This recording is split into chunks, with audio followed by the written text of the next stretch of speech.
two aspects to the monitoring module. The first aspect is the monitoring reports, and the second one is the monitoring tasks. I'm first going to focus on the monitoring tasks.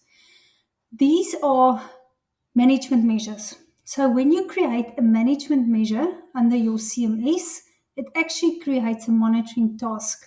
And this is where you will tell Elint that you have done the work. Because under CMS, you cannot tell Elint that the CMS was completed. It actually reads it from the monitoring tasks.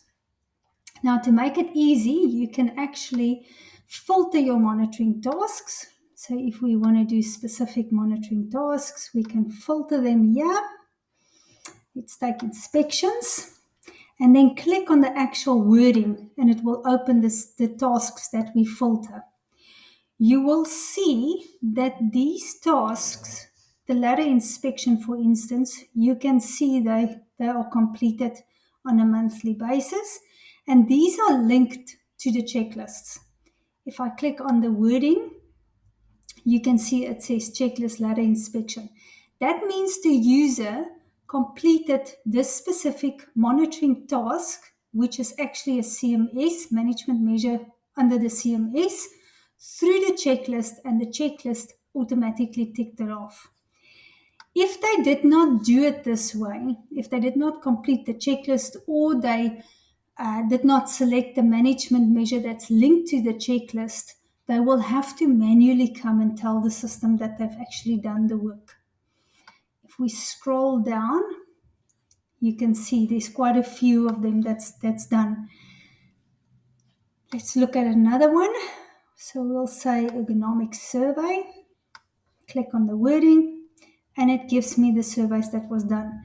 Here you can see, if we look at this specific one, it was updated in September, and they've added a file to it, or a document. If I click on the wording, it will tell me that they've done it once and the document was added.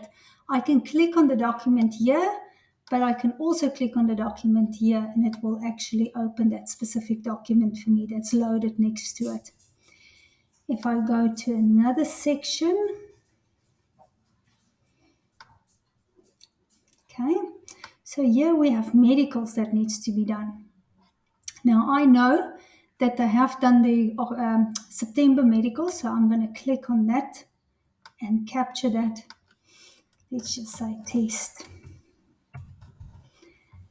I can add a file to it if I want to, but I don't have to, unless if the system is set up to say you cannot save this monitoring task without adding a supporting document.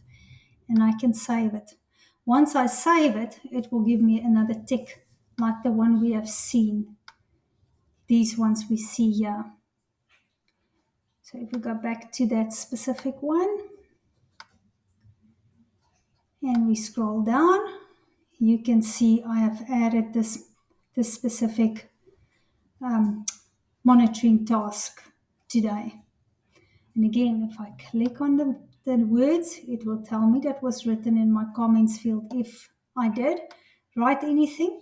If I need to complete a task, I then just click on the block and it will open that page and I fill it in. And that's monitoring tasks. Remember, it's important to tell Elint that you've done your management measure scheduled through your CMS in monitoring tasks. If you don't do it, your CMS will fail. If the CMS is linked to a checklist and you select that management measure when you complete the checklist, Elint will mark it off automatically. If the CMS is linked to your monitoring report, Elint will mark it off also when you complete it. So if we look at the monitoring reports, so this specific company has got quite a few monitoring reports that they do. If we just take the first one, the person that's assigned to do this will receive the reports or will be able to see the reports, not everybody. And they will go in and say, add a report. They will select a date from and a date to, and then add the values.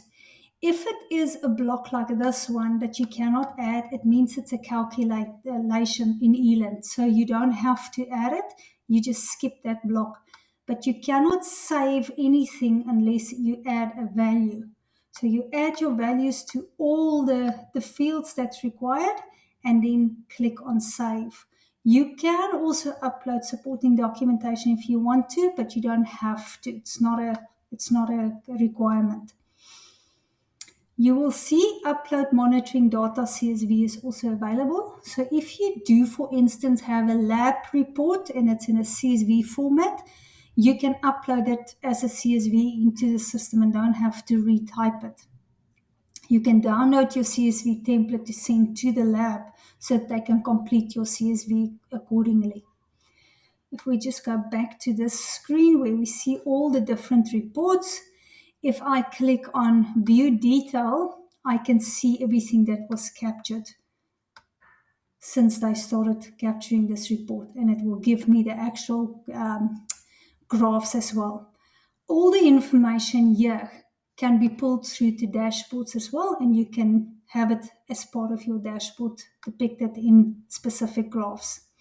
Also, what is important, if you see anything that's in red, it means it's over or under your specific requirements that you've captured. So you have a min and a max and a target. If you go over your min or max or under your min, it will highlight it in red so that you know there was an issue with your actual not your capturing. There might be a problem in this specific reading and you need to go and have a look at it. And that is how monitoring reports work and monitoring tasks.